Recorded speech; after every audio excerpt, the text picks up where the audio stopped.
أعوذ بالله من الشيطان الرجيم. يا عبادي الذين آمنوا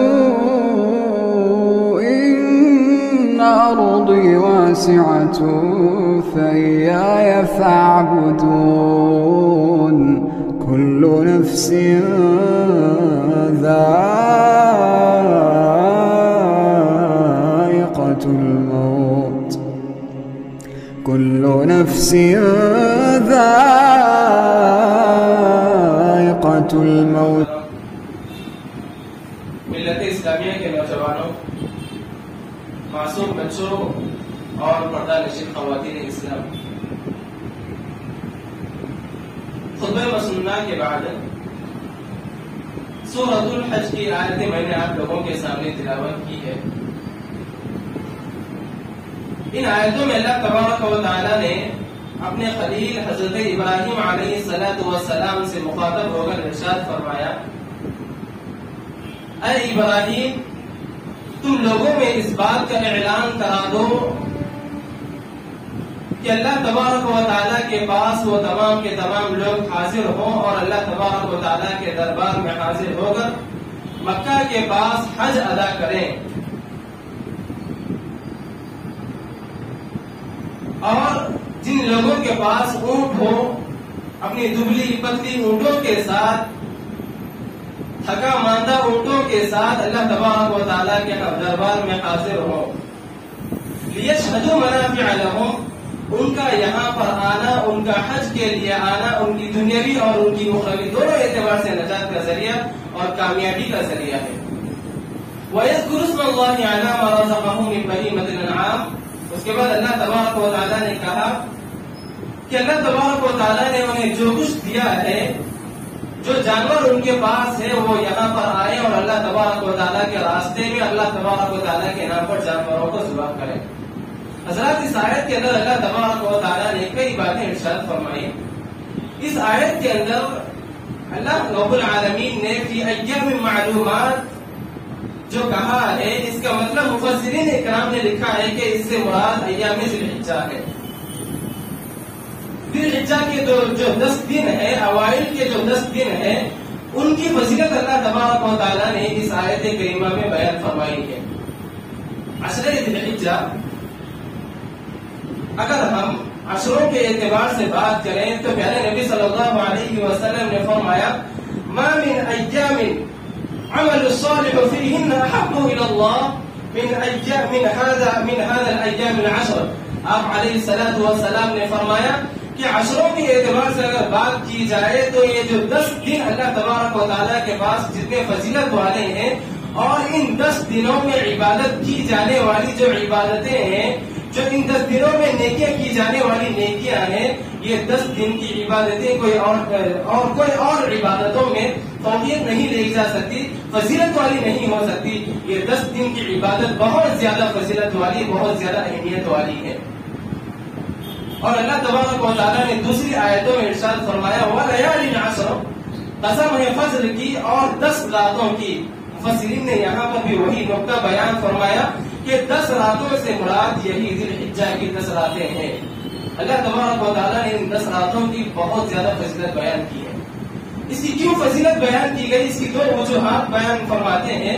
پہلی وجہ یہ بیان فرماتے ہیں کہ اللہ تبارک و تعالیٰ کا یہ اختیار ہے، اللہ تبارک و تعالیٰ کی یہ مرضی ہے کہ اللہ تبارک و تعالیٰ جس کو چاہے فضیلت دے، اللہ تبارک و تعالیٰ جس کو چاہے سلیکشن کرے، اور جس کا چاہے اللہ تبارک و تعالیٰ سلیکشن نہ کرے۔ یہ اللہ تبارک و تعالیٰ کی جانب سے بہت بڑا اختیار ہے۔ کیوں؟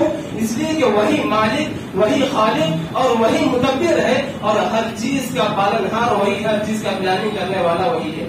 وَرَبُّكَ يَخْلُقُ مَا يَشَاءُ وَيَخْتَارُ، اللہ تبارک و تعالیٰ نے جتنی چیزیں پیدا کی ہیں، ان تمام چیزوں کو پیدا کر کے ان کو اپنے اختیار سے سنبھالنے کی ذمہ داری بھی اللہ تبارک و تعالیٰ نے ہی دی ہے۔ اور اس کا دوسرا جواب مفسرین لکھتے ہیں کہ اللہ تبارک و تعالیٰ نے ان 10 دنوں کی فضیلت اور ان 10 دنوں کی قسم اس لیے کھائی ہے کہ اللہ تبارک و تعالیٰ اس کے اندر ایسی عبادتیں جمع کرتی ہیں جو عبادتیں دوسرے ایام میں ہمیں نہیں ملتی۔ وہ کون سی عبادتیں ہیں جس کی وجہ سے ان 10 دنوں کو فضیلت ملی؟ وہ کون سے ایسے اعمال ہیں جن کی وجہ سے ان کو اتنا مقام اور مرتبہ مل گیا ہے؟ آئیے آج آپ کے سامنے میں چند عبادتیں اور چند نیک اعمال آپ کے سامنے ذکر کرتا چلوں۔ حاضرین، یہ 10 دنوں کے اندر جو عبادتیں کی جاتی ہیں ان میں سب سے پہلی اور سب سے اہم عبادت حج کی عبادت ہے۔ یہ وہ ایسی عبادت ہے جو اسلام کے جو 6 ارکان بتائے گئے ہیں، ان 6 ارکان کا اگر آپ جائزہ لے کر دیکھیں، اگر آپ مطالعہ کر دیکھیں تو سال کے 12 مہینوں میں سے کسی بھی مہینے کے وقت، سال کے 12 مہینوں میں سے کسی بھی ایام میں وہ عبادتیں انجام دی جا سکتی ہیں، چاہے وہ نماز ہو، روزہ ہو، زکوٰۃ ہو اور اسی طرح روزہ ہو۔ یہ تمام 5 عبادتیں ایسی ہیں جو سال کے 12 مہینوں میں سے کبھی بھی ادا کی جا سکتی ہیں اور کبھی بھی اس کو آپ انجام دے سکتے ہیں۔ لیکن حج ایک ایسی عبادت ہے جو صرف اور صرف ذی الحجہ کے مہینے میں ہی ادا کی جا سکتی ہے اور وہ بھی شروع کے 10 دن میں ہی ادا کی جا سکتی ہے۔ اور جب حجاج اکرام 8ویں تاریخ کو، ذی الحجہ کی 8ویں تاریخ کو حج کرنے کے لیے نکلتے ہیں، جو تکبیرات کو بلند کرتے ہیں، لبیک اللہم لبیک لبیک لا شریک لک لبیک ان الحمد والنعمت لک والملک لا شریک لک، جب حجاج اکرام یہ تکبیرات بلند کرتے ہوئے نکلتے ہیں تو پیارے نبی علیہ الصلوۃ والسلام نے فرمایا کہ ان کی تکبیرات کو سن کر زمین کے اندر جتنے درخت ہیں اور جتنے پتھر ہیں، یہ تمام کی تمام مخلوقات کی اللہ تبارک و تعالیٰ کی تسبیح و تحمید بیان کرنے لگتے ہیں۔ سبحان اللہ، ان کی تکبیرات کو سن کر، حجاج اکرام کی تکبیرات اور ان کی تسبیحات کو سن کر پتھر اور درخت بھی اللہ تبارک و تعالیٰ کی تسبیح بیان کرتے ہیں۔ یہ ہمارا عقیدہ ہے اور یہ ہمارے ایمان کا حصہ ہے کہ ہمیں ان تمام چیزوں کو ماننا پڑے گا۔ اللہ تبارک و تعالیٰ نے فرمایا وَإِن مِّن شَيْءٍ إِلَّا يُسَبِّحُ بِحَمْدِهِ وَلَٰكِن لَّا تَفْقَهُونَ تَسْبِيحَهُم۔ اللہ تبارک و تعالیٰ نے روئے زمین پر جتنی مخلوقات کو پیدا کی ہیں وہ تمام کی تمام مخلوقات اللہ تبارک و تعالیٰ کی تسبیح بیان کرتی ہیں، اللہ تبارک و تعالیٰ کا ذکر اذکار کرتی ہیں۔ اگر چلے جائے کہ یہ چیزیں تمہیں سمجھ میں نہیں آتی، میرے بھائیوں، معلوم ہوتا ہے کہ جیسے حجاج اکرام اللہ تبارک و تعالیٰ کی تسبیح بیان کرنے کے لیے حج کے میدان کی طرف نکلتے ہیں، مکے کی طرف نکلتے ہیں، ویسے ہی دیگر مخلوقات بھی اللہ تبارک و تعالیٰ کی تسبیح بیان کرنے لگتی ہیں۔ اسی طرح اس ہفتے کے، اس عشرے کے جو فضائل بتائے گئے ہیں ان میں سے ایک فضیلت پہلے نبی علیہ الصلوۃ والسلام نے یہ بھی بیان فرمائی کہ اس عشرے کے اندر، ان 10 دنوں کے اندر ایک دن ایسا آتا ہے جس کو یوم عرفہ کہا جاتا ہے۔ اگر آپ یوم عرفہ کے تعلق سے قرآن اور احادیث کا مطالعہ کریں گے آپ کو معلوم ہوگا کئی مقامات پر پہلے نبی علیہ الصلوۃ والسلام نے عرفے کی فضیلت بہت زیادہ بیان فرمائی ہے۔ آپ علیہ الصلوۃ والسلام نے ایک جگہ فرمایا الحج عرفہ، اگر کوئی آدمی حج کرنے نکلتا ہے اور وہ عرفہ کے مقام پر ٹہرے بغیر اور عرفہ کے مقام پر رکے بغیر واپس آ جاتا ہے تو اس کا حج باطل ہو جاتا ہے۔ اگر کوئی آدمی حج کرنے کے لیے چلا جائے، وہ مینا پر نہیں ٹہر سکا یا مزدلفہ پر نہیں ٹہر سکا، اگر وہ دم دے دیتا ہے یعنی تو کوئی جانور ذبح کر دیتا ہے تو اس کا تدارک ہو سکتا ہے، اس کا حج ہو سکتا ہے۔ لیکن اگر کوئی بندہ عرفے کے مقام پر ٹہرے بغیر وہاں سے واپس چل کر آ جاتا ہے تو اس آدمی کا حج باطل ہو جاتا ہے اور اس آدمی کا حج نامکمل ہوتا ہے۔ یہ عرفے کی فضیلت ہے اور یہ عرفہ بھی انہی 10 دنوں کے اندر آتا ہے۔ اور اسی طرح پیارے نبی علیہ الصلوۃ والسلام نے عرفے کے تعلق سے جو فضیلتیں بیان فرمائی ہے، ایک فضیلت یہ بھی بیان فرمائی کہ عرفہ کا دن وہ دن ہے جب تمام حجاج اکرام میدان میں جمع ہوتے ہیں تو ایسے وقت میں اللہ تبارک و تعالیٰ آسمان دنیا پر آتے ہیں اور وہاں پر اپنے فرشتوں سے مخاطب ہو کر کہتے ہیں کہ کتنا اچھا منظر ہے، اپنے تواضع کے ساتھ، انکساری کے ساتھ، متانت کے ساتھ میرے بندے یہاں پر جمع ہوئے ہیں۔ اللہ تبارک و تعالیٰ فرشتوں سے مخاطب ہو کر کہتے ہیں کہ اے فرشتوں یہ لوگ کیا چاہتے ہیں، ما اراد هؤلاء، اے فرشتوں یہ لوگ کیا چاہتے ہیں۔ اس کے بعد وہاں پر اللہ تبارک و تعالیٰ کی رحمت تقسیم ہوتی ہے، اللہ تبارک و تعالیٰ کی بخشش طلب ہوتی ہے۔ ایسے موقع پر ایسے گناہ گار، ایسے پاپی لوگ بھی بخشے جاتے ہیں۔ اللہ پیارے نبی صلی اللہ علیہ وسلم نے فرمایا کہ اسی یوم عرفہ کے دن کئی جہنمیوں کو جہنم سے آزاد کر کے جنت میں ڈالا جاتا ہے۔ جہنمیوں کی فہرست میں جن کا نام لکھا گیا تھا ان کو جنت کی فہرست میں لکھا جاتا ہے۔ اور پیارے نبی علیہ الصلوۃ والسلام نے فرمایا کہ اگر کوئی آدمی حج کر کے واپس چل کر آتا ہے تو اس کے گناہ ایسے دھل جاتے ہیں جیسے کہ اس کی ماں نے اس کو ابھی جنا ہے۔ اسلام کے اندر 3 اعمال ایسے ہیں، اگر آدمی ان 3 اعمال کو انجام دیتا ہے تو اللہ تبارک و تعالیٰ نے فرمایا کہ اس کے گناہ سرے سے مٹ جاتے ہیں، اس کو سرے سے مٹا دیا جاتا ہے اور وہ ایسے ہو جاتا ہے جیسے کہ اس کی ماں نے اس کو ابھی جانا ہے۔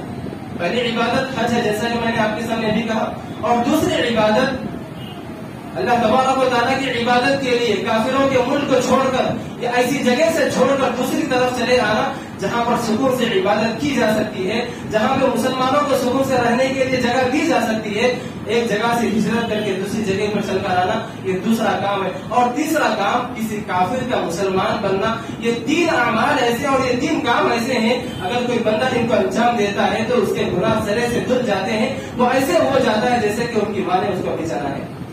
میرے بھائیوں، عرفہ کی فضیلت پہلے نبی علیہ الصلوۃ والسلام نے دوسرے احادیث کے اندر یہ بھی بیان فرمائی ہے کہ جو دین اسلام ہے، یہ دین اسلام کی جو سرٹیفکیٹ ہم کو ملی ہے، یہ دین مکمل ہو چکا ہے، یہ دین کے اندر اب کوئی کمی نہیں ہو سکتی، اس کے اندر کوئی اضافہ نہیں ہو سکتا، اس کے اندر اونچ نیچ کچھ بھی نہیں ہو سکتا۔ اللہ تبارک و تعالیٰ نے اس دن کے لیے جو اعلان کیا تھا وہ دن بھی یوم عرفہ کا ہی دن ہے۔ اللہ تبارک و تعالیٰ نے جب یہ آیت نازل فرمائی اليوم اکملت لکم دینکم واتممت علیکم نعمتی ورضیت لکم الاسلام دینا، اے اللہ کے نبی صلی اللہ علیہ وسلم، آج میں نے آپ کے لیے اس دین کو مکمل کر دیا ہے، اس کے اندر اب کچھ کمی نہیں ہو سکتی اور کچھ اضافہ نہیں ہو سکتا۔ اس آیت کے نازل ہونے کے بعد ایک یہودی شخص حضرت عمر رضی اللہ عنہ کی خدمت میں حاضر ہو کر کہتا ہے کہ اے عمر، آپ کی قرآن مجید کے اندر ایک آیت ایسی ہے، اگر وہ آیت ہماری توریت کے اندر نازل ہوتی تو اس دن کو ہم عید کا دن منا لیتے، اس دن کو ہم خوشی کا دن مناتے اور عید کا دن مناتے۔ حضرت عمر رضی اللہ عنہ پوچھتے ہیں کہ اے یہودی، وہ کون سی آیت ہے؟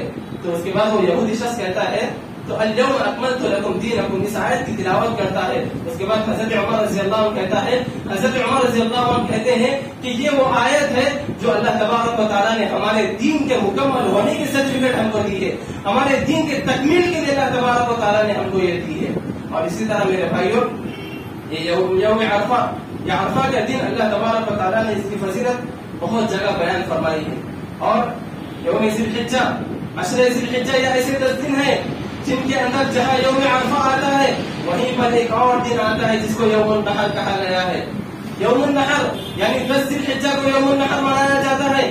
یہ جو 10 ذی الحجہ ہے اس کی بھی بہت زیادہ فضیلت اللہ تبارک و تعالیٰ نے قرآن مجید میں بیان فرمائی ہے۔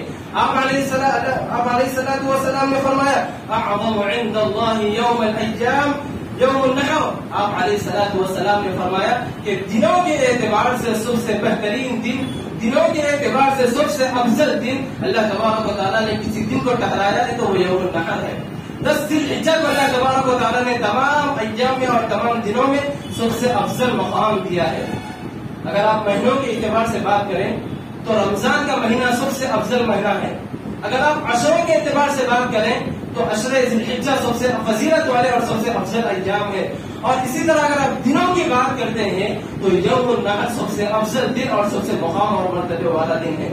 یہ وہ دن ہے جو اللہ تبارک و تعالیٰ کے بندے جہاں حجاج کرام جاتے ہیں حج کرنے کے لیے، وہاں پر بہت زیادہ کام انجام دیے جاتے ہیں۔ اللہ تبارک و تعالیٰ نے اس دن کو یوم الحج الاکبر کہا ہے، یعنی دنوں کا سب سے بڑا دن ہے، دنوں میں سب سے اہم دن ہے۔ کیوں اللہ تبارک و تعالیٰ نے اس کو بڑا دن کیوں کہا؟ اس لیے کہ جب حجاج کرام صبح صادق کو اٹھتے ہیں تو سب سے پہلے مزدلفہ جاتے ہیں، پھر وہاں سے نکل کر مینا جاتے ہیں اور وہاں پر جمرے، وہاں پر کنکر مارتے ہیں، پھر وہاں سے وہ لوگ قربانی کے تمام اعمال انجام دیتے ہیں۔ تو جو یوم الحج الاکبر ہے یعنی یوم النحر والا دن، 10 ذی الحجہ کا جو دن ہے، یہ دن بہت زیادہ فضیلت والا اور بہت زیادہ اہمیت والا دن ہے۔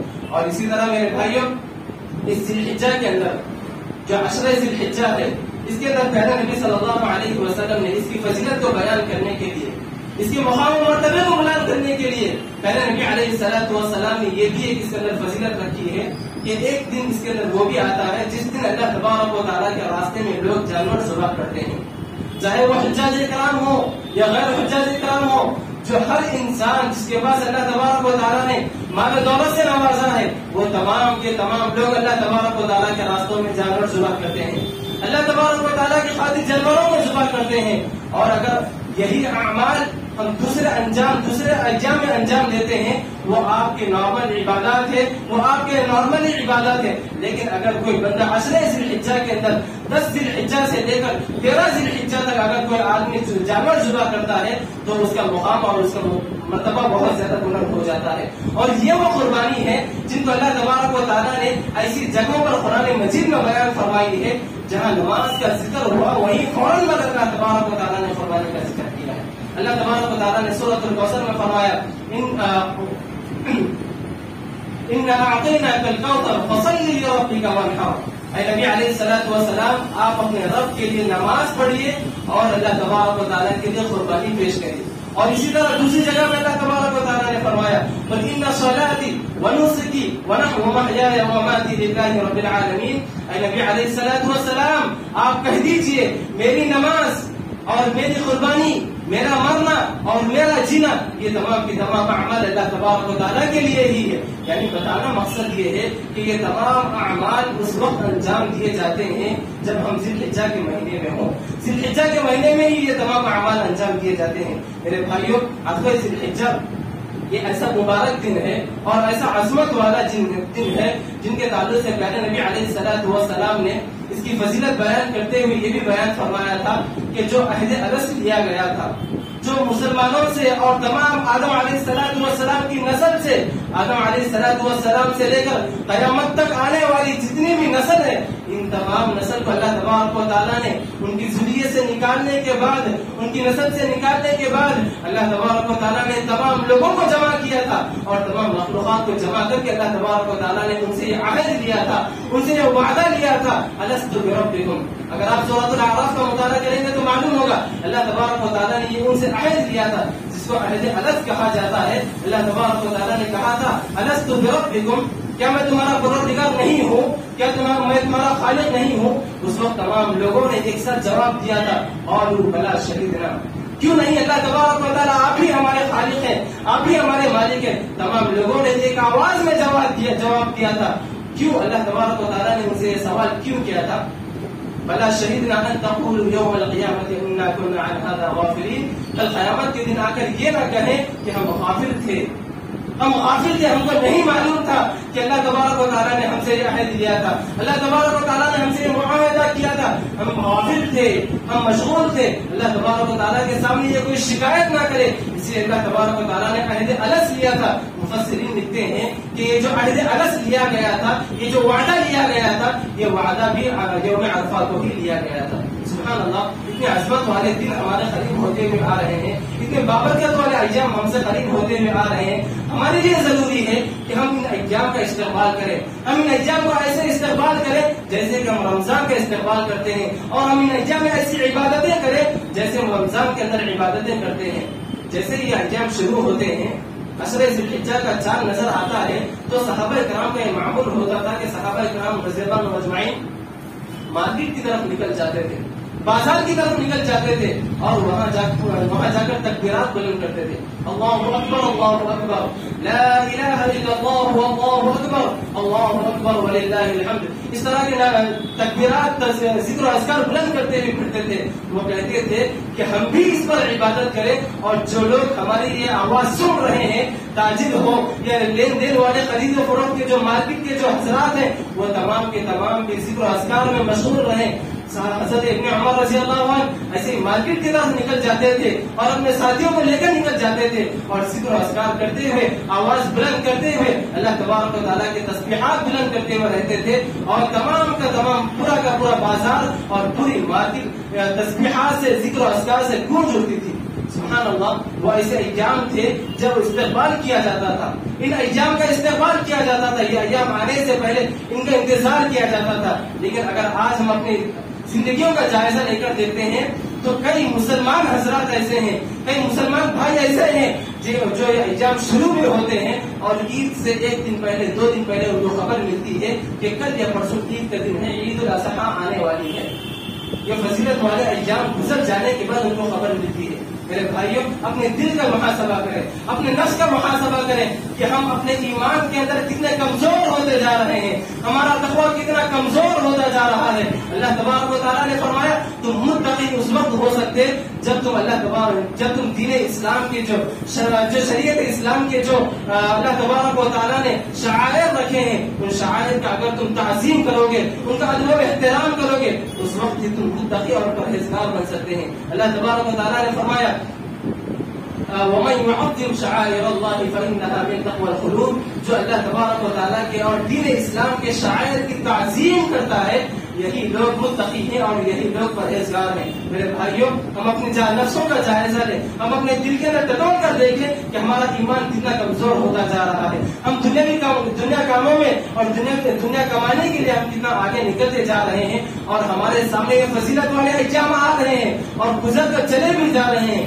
لیکن ہماری زندگیوں کے اندر کوئی تبدیلی نہیں آ رہی ہے, ہماری زندگی کے اندر بدلاؤ نہیں آ رہا ہے. ہم اپنے نفسوں کا جائزہ لینا ہے, ہم اپنے دل کا جائزہ لینا ہے کہ ہم کس موڑ پر آ چکے ہیں. ایسے حالات میں جیسے کہ ہمارے زمانے کے اندر فتنے ہمارے قدم پر آ رہے ہیں, قدم پر فتنہ نظر آ رہا ہے. ایسے حالات میں ہمارے لیے محاسبہ کرنا ضروری ہے کہ ہمارے ایمان کو ہم پختہ کریں, ہم اپنے تقوی کو بڑھانے کی کوشش کریں اور ہمارا ایمان جہاں کمزور ہوتا جا رہا ہے وہاں پر اپنے ایمان کو بڑھانے کی ضرورت ہے, وہاں پر اپنے ایمان کو اور تقوی کو بڑھانے کی ضرورت ہے. اگر ہم نے آج بھی نہیں جاگا, اگر آج ہم نے ان فضیلتوں کو اور ان ایام کو ان کی فضیلت کو جانا نہیں اور اللہ تبارک و تعالیٰ کے بتائے ہوئے تعلیمات پر اگر آج ہم نے عمل نہیں کیا تو ہو سکتا ہے ہماری آنے والی نسل ان ایام کے نام سے دور کی بات ان کا ذکر و اذکار بھی نہیں سنے گی, ان کے کانوں میں ان کی آواز بھی نہیں تک آئے گی. میرے بھائیوں آج ہم اپنے دلوں کا جائزہ لینے کی ضرورت ہے. میرے بھائیوں آخر میں ایک دو بات لے کر اپنی بات کو ختم کروں گا.